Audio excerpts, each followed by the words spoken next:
7 days, 5 mountains, 1 region.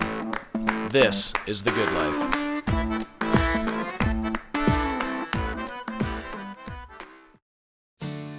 Located in southwestern Montana, Big Sky Resort is a vast playground of exposed terrain, steep lines, gentle groomers, and luxurious slopeside lodging. Spread out across 3,500 acres, Big Sky's premier geological feature is a massive lone peak that dominates the resort's skyline. The third resort on our trip around the greater Yellowstone region, we'd come to Big Sky in hopes of deep powder, challenging terrain, and cold beer. Waking up to a light snow falling and fresh powder on the ground, we hooked up with local skiers Logan Schaetzel Hill, Jamie Leary, and a few others for the tour of the mountain.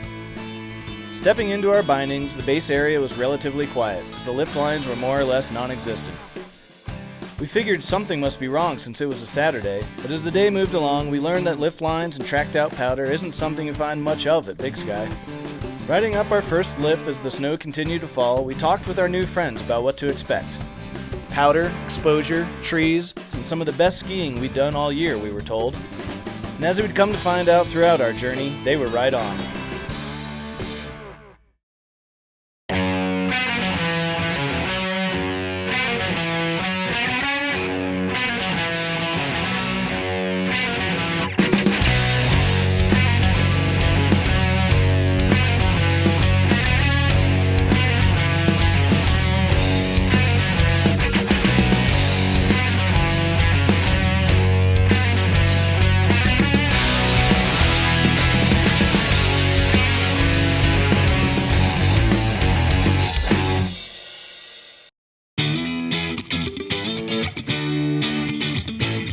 After a few warm-up laps on the mountain's lower runs, we figured it was time to head to the peak's 11,166-foot summit.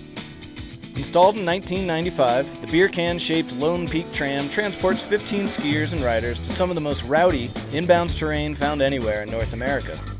Requiring a reservation, don't worry, it's included with the lift ticket, riders must have an avalanche beacon and go through a short safety talk at the peak summit. Just want to make sure anybody goes in there is ready to use their avalanche gear to make sure that they've got a partner that can rescue them if something does go down.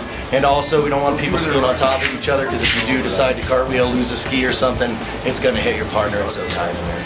Standing atop the summit, we clipped into our bindings, picked our line, and headed down for one of the best runs we'd had all week.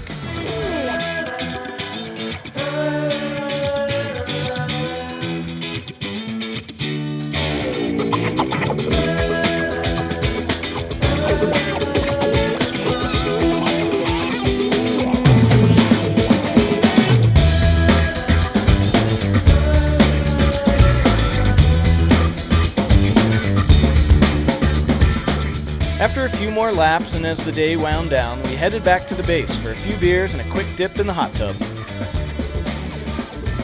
A few hours later, while listening to local music and devouring a plate of ribs, we reminisced about the day's happenings and the fact that we'd be heading home shortly.